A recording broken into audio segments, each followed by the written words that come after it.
là, ramenez-moi dans mes montagnes. Là.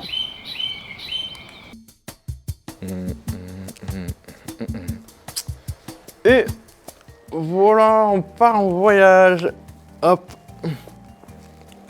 La chaussure est neuve, hein, vous inquiétez pas, hein, la brosse à dents pourra être réutilisée. Donc voilà tout ce qu'on a utilisé sur une journée de trail, voire sur 2 jours avec un dodo dans un logement plutôt confortable. Et maintenant on va regarder une aventure un petit peu plus longue où on va dormir dehors en bivouac. Alors on va partir avec tout ça et on va aussi en rajouter un petit peu, je vous montre ça tout de suite. Alors maintenant, on va partir sur une aventure un petit peu plus engagée. On reste dans du rando trail fast packing. On va partir 2, 3, 4 jours et là vraiment, l'idée c'est de dormir dehors. Pas à la belle étoile, mais ce qu'on appelle en bivouac. On n'aura plus tout le confort, c'est-à-dire d'avoir des murs, un toit, une salle de bain, des toilettes. Ça va être un petit peu différent. Alors vous allez me dire, mais là c'est plus possible de courir avec tous ces besoins pour aller faire du bivouac. On va être beaucoup trop lourd, ça va s'appeler de la rando. Mais non, aujourd'hui, si on se creuse un petit peu la tête, on est capable de faire des montages assez légers. Donc je vous montre ça tout de suite. Alors on va commencer par un sac de couchage. Évidemment, aujourd'hui on peut avoir des sacs très légers, notamment avec de la plume. Alors faut pas croire que au plus on a de matériaux, plus on va avoir chaud. Non, c'est l'air qui permet d'avoir chaud. L'idée, c'est de couper le pont thermique entre l'extérieur et notre peau. Et au plus on va avoir d'air, au plus le pont thermique va être coupé. Et donc pour ça, la plume a vraiment cet avantage d'être très isolante et également très légère et très compressible. On voit ça après. Nous avons maintenant aussi un petit matelas, voilà, donc très petit, très léger. C'est qu'est-ce que c'est? Oui, c'est bien le matelas. Et pour ceux qui sont le moins douillés, on peut même s'en affranchir, mais moi j'aime bien partir avec mon petit matelas pour un petit confort du soir. Et voici notre toit et notre mur. Alors vous ne savez peut-être pas ce que c'est, mais c'est une tente. Ça paraît incroyable, mais ce tout petit sac hyper léger est une tente. Mais je vous assure que c'est vraiment léger et c'est notre tente.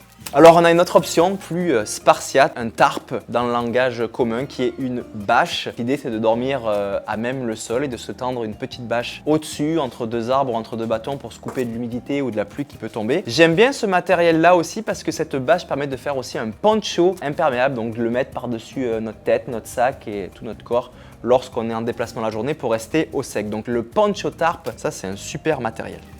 Pourquoi on revient aux chaussettes? On en a déjà parlé. Là, ces chaussettes, elles ont un truc en particulier, c'est le matériau. Alors, ça sera la même chose pour d'autres pièces de vêtements au niveau du t-shirt, voire du collant plus bas. Le matériau dont je veux parler, c'est le mérinos, c'est la laine mérinos. La particularité qu'elle a, c'est qu'évidemment, elle reste sèche et chaude plus longtemps, mais aussi c'est au niveau des odeurs. Là, comme on va partir plusieurs jours, 2 jours, 3 jours, 4 jours, on va pas partir avec notre change pour 4 jours, donc on va avoir les mêmes vêtements. Évidemment, on aura la possibilité d'un petit peu les nettoyer le soir avec du savon écologique, mais voilà. Alors, on a une flasque. Celle-là, elle a une particularité, c'est qu'elle a un filtre. Voilà, un système de filtration d'eau hyper important quand on part plusieurs jours. Ça veut dire qu'on n'aura pas forcément accès à de l'eau potable, en tout cas assurée potable. Ça, on va se ravitailler dans les sources, dans les rivières, voire dans les lacs. Donc, avoir un petit filtre filtrant nous permet de ne pas tomber malade.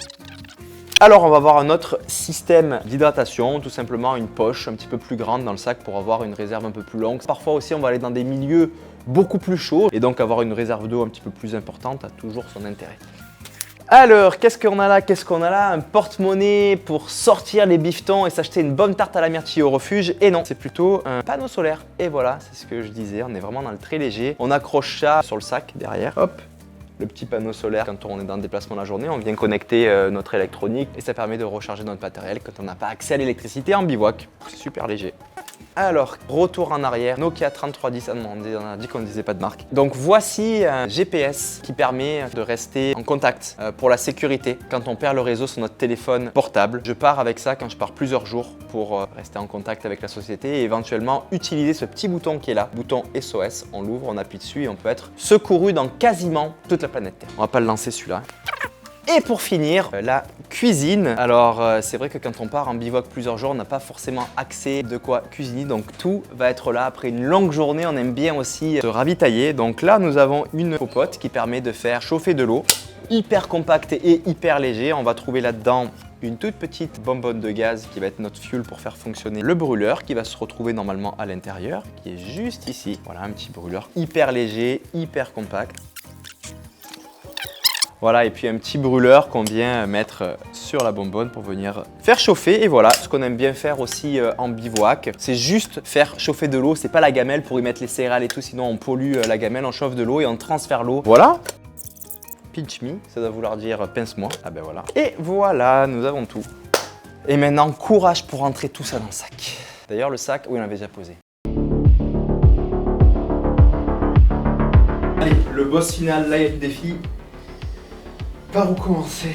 Faut pas se tromper.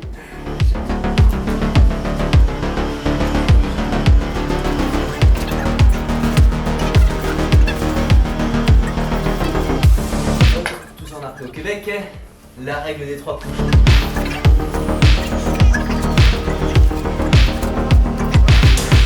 La balise GPS, on va la garder proche, accessible.